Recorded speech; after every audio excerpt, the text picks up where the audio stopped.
Bárbaro. Bueno, bienvenidos entonces a nuestro ciclo 2021. Lo mejor para este año, lo mejor para todos, para ustedes, para sus familias, la mejor trayectoria posible. Nuestra materia Introducción a la Química tiene mucho de lindo, también de investigación, hacemos trabajos de investigación y si hubiésemos estado en la presencialidad, hacemos también algunos trabajos prácticos. Por ejemplo, les comento, hasta el año 2019 nosotros estábamos haciendo todos los años lo hacíamos, el alcohol en gel. ¿Por qué el alcohol en gel? Porque en realidad es un elemento muy útil, se lo utiliza bastante. Ustedes sabrán que ahora, y sobre todo ahora con el tema de la pandemia, que necesitamos mejores condiciones higiénicas, sanitarias posibles, cuando se destapa una situación de esta naturaleza, un drama contaminante, un virus con una pandemia como la que estamos soportando, lo que se trata de hacer desde el punto de vista sanitario es establecer barreras sanitarias. Una barrera sanitaria es aquello que permita aislar al virus o al elemento contaminante de las personas para que no nos contagiemos, para que no suframos otros inconvenientes. El alcohol en gel es una muy buena barrera sanitaria. Yo esto lo propuse desde allá, desde que tuvimos aquella pandemia, ¿se acuerdan? No sé si se acuerdan ustedes, creo que en el año 2010-2011, donde la gripe aviar desde México hacia Sudamérica empezó a expandirse como un reguero de pólvora, ¿no? Un tema terrible en aquel entonces, un tema terrible. Yo me acuerdo haber visitado por una necesidad, llevé a un sobrinito, un caso de necesidad, y recuerdo haber visto gente en los pasillos, gente con malestar, obviamente, con síntomas gripales, no sabían si eran síntomas del producto de la gripe aviar, pero era un desastre. Esto fue en el hospital de Melchor Romero. 520 y 170 y pico, 172 por allí. Bueno, entonces allí me di cuenta que realmente el poder darles a ustedes una herramienta tan útil como el elaborar alcohol en gel no estaba de más y en algún momento se podía utilizar, ya sea para el caso de una pandemia o para un caso común. El hecho es que hasta el año 2019 nosotros lo veníamos realizando. No sé si en algún momento ustedes, en el 2019 ustedes estarían en segundo o tercer año, ¿no es cierto? Bien. Ustedes, porque nosotros invitábamos a los años, a los más chiquitos, para que nos visiten y para que vean, hacíamos prácticas. ¿Ustedes llegaron a ver cuando hacíamos alcohol en gel o no? No No, recuerdan, profe. no recuerdan. No. Bueno, sinceramente una lástima, pero bueno, en la presencialidad yo siempre propongo poder realizarlo. En este caso, obviamente, seguimos manteniendo la condición de virtualidad. Esta va a ser nuestra conexión hasta que nos digan que podemos encontrarnos. Cuando llegue ese momento, entonces vamos a hacerla. La práctica la vamos a hacer porque es muy linda, interesante, no es complicada. Y ustedes se dan cuenta que sí, lo importante es tener mucho cuidado porque estamos hablando del alcohol y esto es la premisa fundamental. Como ustedes son menores, todos los trabajos que nosotros realizamos tienen que estar supervisados por mayores, siempre. Y siempre, antes de hacerlo, guarda con los trabajos que hay en YouTube, porque muchas veces nos hemos encontrado, nosotros hemos hecho muchas prácticas, hemos querido sacar algún trabajo de YouTube, poder realizarlo, y nos encontramos que en realidad son trabajos fantasiosos, son mentiras. Bueno, el tema es siempre averiguar, preguntar. Aquellos que tienen el conocimiento, esto lo estoy haciendo bien, esto lo estoy haciendo mal. ¿Por qué digo esto también? Porque hace ya algunos años atrás, nosotros hicimos, por única vez creo, después ya no se pudo realizar más, hicimos una práctica de un cohete de agua, no sé si lo vieron en YouTube. El cohete de agua es un cohete que lo preparamos con una botella de una gaseosa, una bebida cola, le damos las condiciones aerodinámicas, lo llenamos, le ponemos agua, 1 litro, 2 litros, depende de la altura que querramos alcanzar. Luego le ponemos aire comprimido y de esa forma lo propulsamos. La altura que llegamos en aquel momento, yo creo que fue hace 5 años atrás, en ese momento llegaron los chicos a una, más que altura, en realidad era tiro oblicuo. Llegaron a una distancia de 20 metros, cerca de 20 metros de distancia. Pero esa misma práctica yo la seguí repitiendo en otros colegios y se alcanzaron alturas bastante interesantes, como 80 metros de altura, y bueno, y la distancia fueron un cohete, el que alcanzó 80 metros de altura, se llegó a 150 metros después de distancia del lugar donde fue lanzado. Es decir, en la medida que nos vamos perfeccionando, nos vamos encontrando que lo podemos mejorar y podemos superar nuestras marcas. Quiero decir con esto que en el colegio se hizo imposible, no tenemos lugar ni el espacio físico, no podemos ir tampoco a la plaza a lanzar un cohete de estas características, que estaría dentro de nuestra materia. ¿Por qué? Pueden preguntar ustedes, ¿por qué? Bueno, porque nosotros podemos ver las distintas mezclas explosivas, donde hay una explosión controlada, y bueno, son prácticas lindas, interesantes para observarlas, pero siempre tiene que haber un mayor.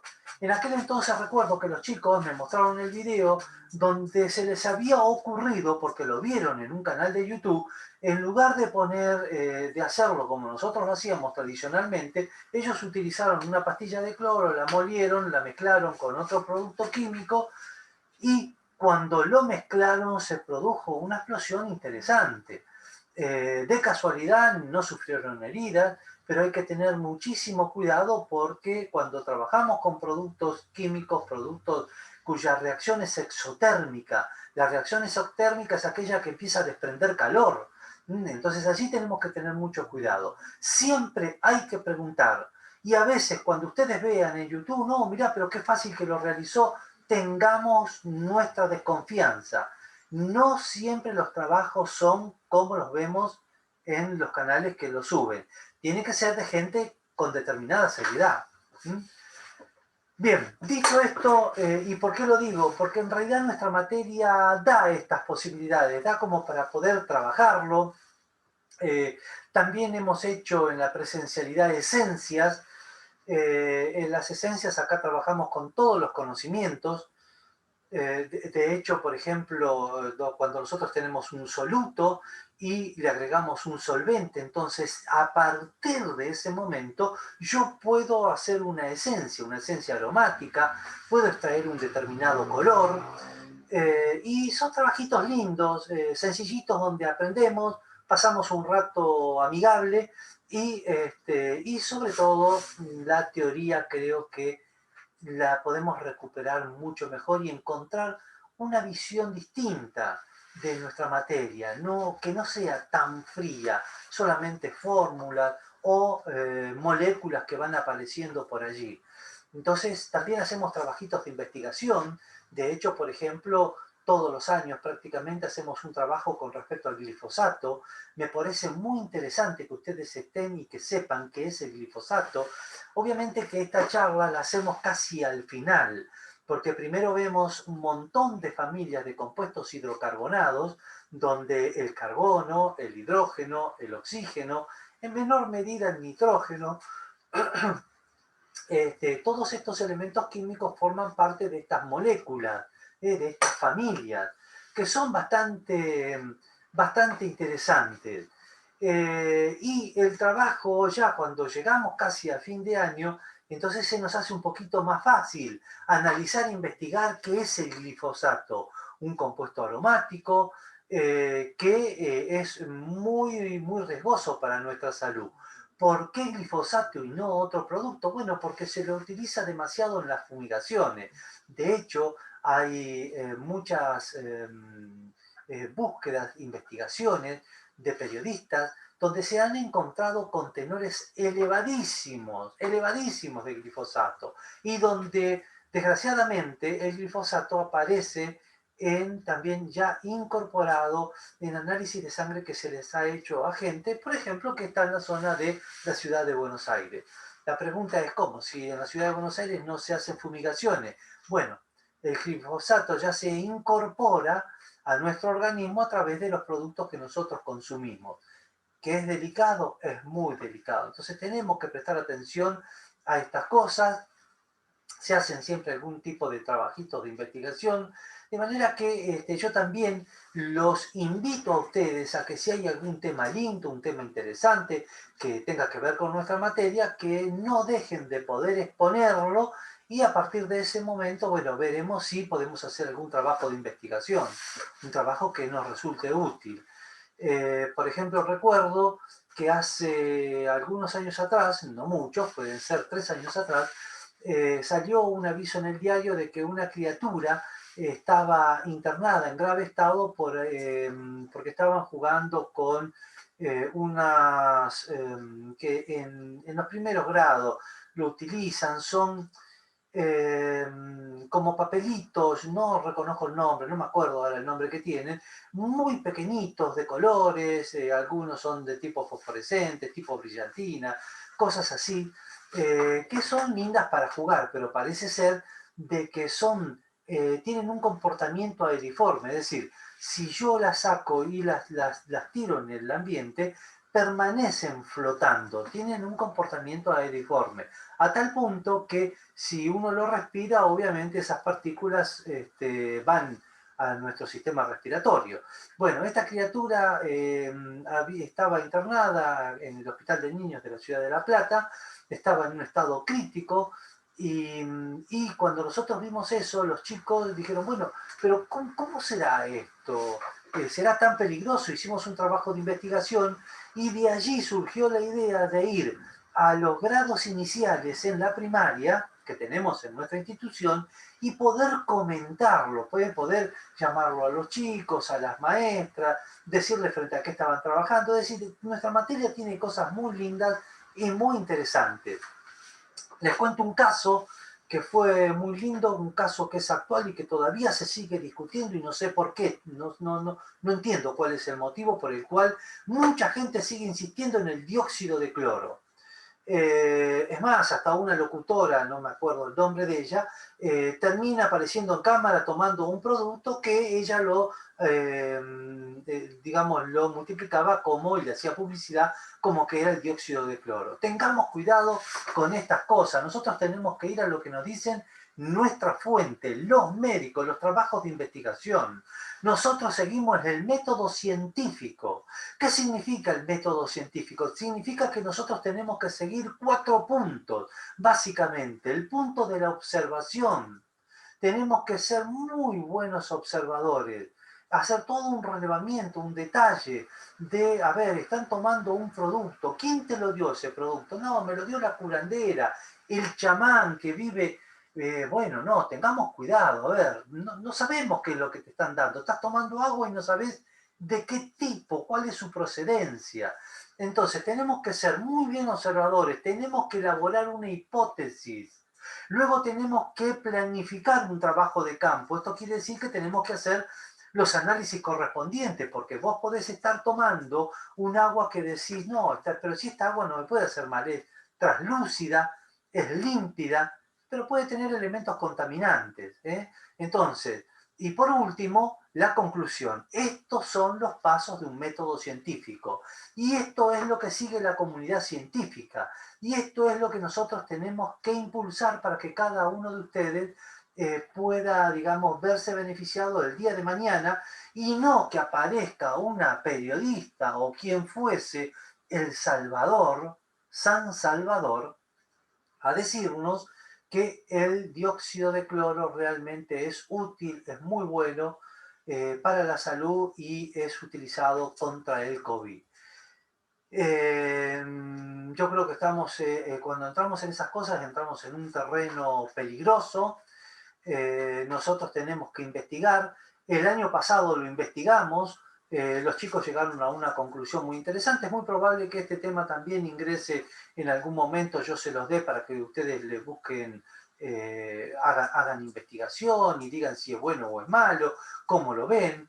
Hay países donde directamente la gente va, se la cola en la farmacia y te dan un frasquito con dióxido de cloro.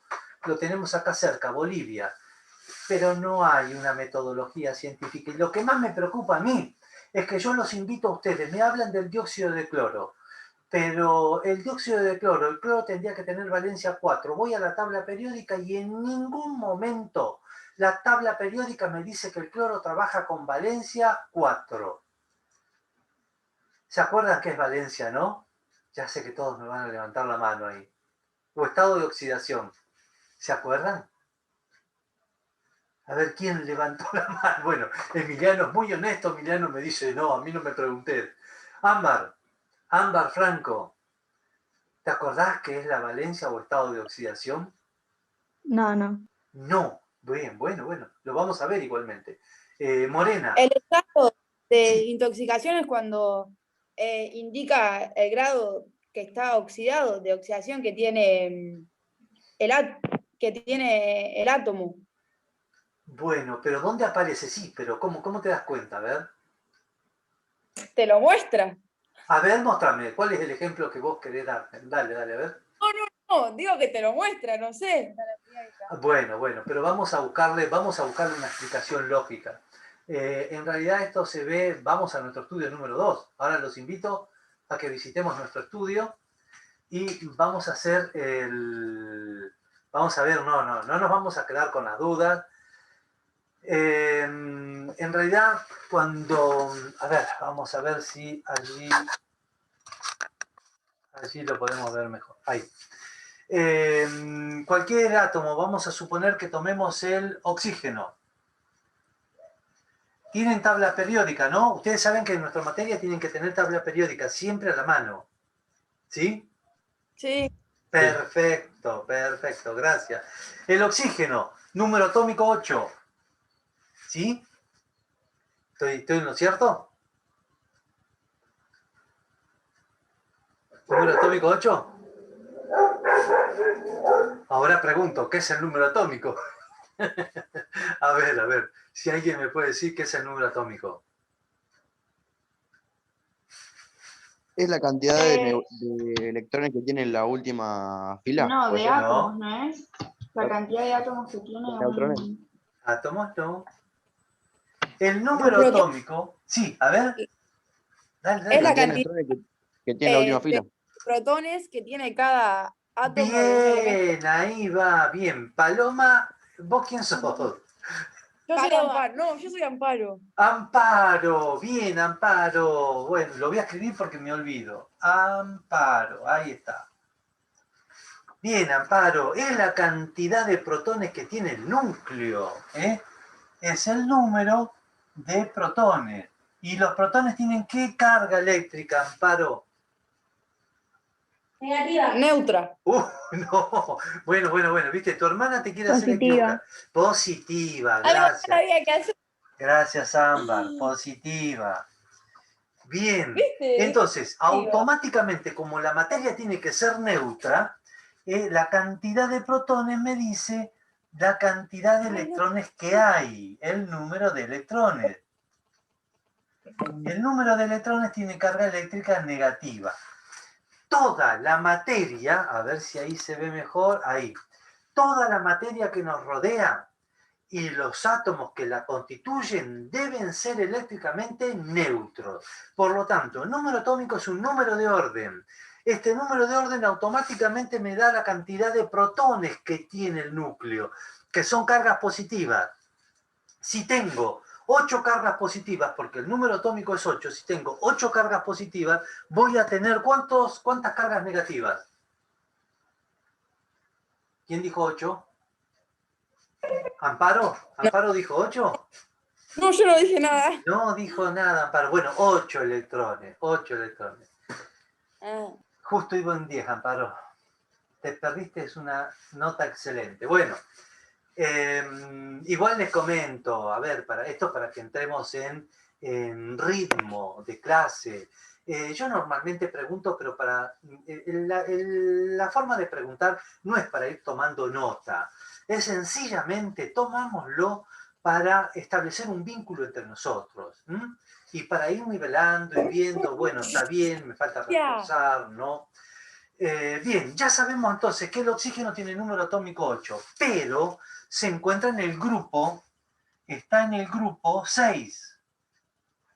en el grupo 6, 6A. El grupo es lo que me da la cantidad de electrones que hay en el nivel electrónico más externo. ¿Está? Entonces, esto quiere decir que tengo 6 electrones en el nivel electrónico más externo, que son los electrones que se ponen en juego. Quiere decir que cuando yo compare el oxígeno con el gas noble más próximo para saber si gana o si pierde electrones, en este caso me voy a dar cuenta que el oxígeno tendrá que ganar 2 electrones. El oxígeno tendrá que ganar 2 electrones. Por lo tanto, el oxígeno tiene valencia o estado de oxidación menos 2. Menos 2. Siempre lo vamos a hacer con 2 rayitas negativas como en este caso. ¿Sí? Gracias a Ámbar. Bien, Ámbar. Espero que todos sigan el ejemplo de Ámbar, ¿eh? ¿Escucharon todos? Y después lo multiplicamos, obviamente. Hay que decirle a la mamá que se suscriba, al papá, a la abuela, al abuelo, al amigo. Tenemos que suscribir mucha gente. Necesitamos suscriptores. Bueno, el tema es este. Estos son los pasos básicos para saber qué es una valencia o estado de oxidación. Es la carga eléctrica con la cual va a jugar un elemento químico. En este caso estamos hablando del oxígeno, su valencia es de menos 2. En el caso del cloro, que es un caso, a ver, ahí está, que es un caso muy curioso, ¿no? Cuando dicen, estoy tomando dióxido de cloro. El dióxido de cloro se lo representa de esta manera. El oxígeno tiene carga menos 2. 2 por menos 2, menos 4. Quiere decir que este tiene más 4. Bueno, yo en ningún momento me encontré que el cloro en la tabla periódica figure que la valencia sea más 4. De manera que no sé de dónde sale esa información. Ya empezamos mal. Empezamos con una información que no se corresponde con la realidad. Y bueno, y después nosotros que seguimos el método científico sabemos que necesariamente lo primero que tenemos que hacer es ir y buscar información, buscar de la gente que ha investigado, los médicos, epidemiólogos o el canal que fuese necesario, como para estar seguros si realmente, primero que el dióxido de cloro no es así, todos hablan de dióxido de cloro, pero no se lo representa de esta manera. Entonces, después vamos a hacer un trabajito y vamos a ver si realmente es tan bueno como dijo esa periodista o no, o nos está poniendo en riesgo nuestra salud. Insisto, seguimos el método científico. Y hablando del método científico, el primer trabajo que yo les propongo a ustedes es el poder analizar el petróleo, porque vamos a comenzar con el petróleo. Obviamente del petróleo ustedes ya vienen viéndolo desde hace mucho tiempo atrás, lo vemos desde un punto de vista energético. Vamos a tratar de buscarle el siguiente, la siguiente perspectiva. Lo que me interesa es que ustedes también vean a la materia desde un punto de vista crítico. Yo voy incorporando conocimientos, hasta aquí va todo bárbaro, pero esos conocimientos luego los tengo que volcar en algo que sea cierto. Es decir, cuando yo establezco una hipótesis, tengo que refutar esa hipótesis con datos fidedignos. Entonces, del petróleo, ¿cómo puede ser? ¿Cómo se ha formado? ¿Qué es el petróleo? Bueno, todos nos dicen materia orgánica. Perfecto. Perfecto. Es más, el primer pozo de petróleo que se lo encuentra en una profundidad de 20 metros. Casi podríamos decir a nivel de superficie. 20 metros, está bien. Hoy por hoy, para poder sacar petróleo, sabemos que tienen que hacer perforaciones muy profundas, de muchos metros, muy profundas. Entonces, si es materia orgánica, ¿por qué está a tanta profundidad? Eso es lo que me interesa que ustedes tienen que desarrollar. O sea, ir a un punto de vista crítico. Porque si fuese la materia orgánica, por ejemplo, yo lo llevo a esta situación también. Bueno, o sea, quiere decir, me estarían diciendo que la materia orgánica se descompone y automáticamente me forma petróleo. Entonces, el relleno sanitario que tenemos acá en Ensenada, que es donde se llevan la basura de toda la ciudad, de Berisso, de Ensenada, creo que de Magdalena también, y no sé si de la ciudad de Buenos Aires, quiere decir que eso, cuando se descomponga, va a formar petróleo. Si la respuesta fuese tan directa. Entonces, quiero que ustedes tomen un punto de vista crítico. Cuando dicen la materia orgánica, cuando hablamos de la materia orgánica, tengamos en cuenta que entonces un relleno sanitario podría llegar a formar petróleo. Curioso, ¿no es cierto? Entonces, un cementerio donde enterramos cadáveres, que es materia orgánica y que después se descompone, también formaría petróleo. Bueno, dato curioso. O yo podría obtener un pozo de petróleo si hago una excavación en el fondo de mi casa, de mi propiedad, y empiezo a tirar allí productos orgánicos, pero que se descompongan y después tengo petróleo. Caso curioso. Entonces, tenemos que ser muy bien observadores y tratar de ser críticos en nuestra evaluación. Así que la materia orgánica se descompone y formó petróleo. Sí, pero ¿en qué condiciones? Entonces acá entran otras variables. Las variables de la presión, la variable de la temperatura. Pero entonces quiere decir que ha habido otros hechos fuera de lo normal, y que posibilitaron que la materia orgánica llegue a esa profundidad. Bueno, me interesa saber a qué conclusión pueden llegar ustedes. El trabajo puede ser realizado entre compañeros de no más de 4, sería interesante que sean 4. Me interesa que charlen y que discutan entre ustedes y que establezcan una hipótesis y que trabajen en función de esa hipótesis. ¿Está claro? ¿Dudas? Me gustaría escucharlos. Las hermanitas Merino, ¿están allí con el perrito? Vi que hay un perrito también, me encanta. Estas clases también se adaptan al reino animal. Merino. Sí, profe, pasa que nos estamos quedando sin batería en el celular, entonces se apaga la cámara. Ya se Ahí lo termina, conectamos. unos minutitos. Bueno, el tema es un grupo de 4 compañeros, quiero escucharlos, saber si les parece bien. Vamos a analizarlo desde el punto de vista crítico, mínimamente para saber cómo es la materia, y después a posteriori ya vamos a entrar a ver cómo está constituido el petróleo. Sí, está bien, todos hablamos de petróleo. Se tiene que hacer un proceso de refinación, el petróleo es un producto oleoso, es un producto viscoso, así como está no me sirve absolutamente para nada. Pero ¿por qué despierta tanto interés en la humanidad? Porque no se olviden que el petróleo ha desatado guerras internas en países, incursiones de otros países para apoderarse de esa riqueza, que es lo que denominamos el oro negro. Entonces, es como recurso energético, realmente es muy valioso. Lo utilizamos en nuestros hogares a partir de la calefacción, a partir de la cocción de alimentos, lo utilizamos en el parque automotriz. Es decir, la utilización es múltiple. El 10% de lo que se extrae se lo lleva a la industria petroquímica, obtenemos productos de la más variada gama. Fíjense ustedes la multiplicidad de productos que podemos obtener, pero lo cierto es que es un recurso no renovable. Entonces nosotros ya tenemos, ustedes sobre todo, que son las generaciones que en algún momento, dentro de muy poco tiempo, afortunadamente van a estar dirigiendo los destinos de nuestro país, tienen que tener la visión de cómo podemos reemplazar a estas energías no renovables por energías renovables. Entonces, ¿habrá alguna preguntita, chicos, por allí? ¿Creen que se puede hacer este trabajo?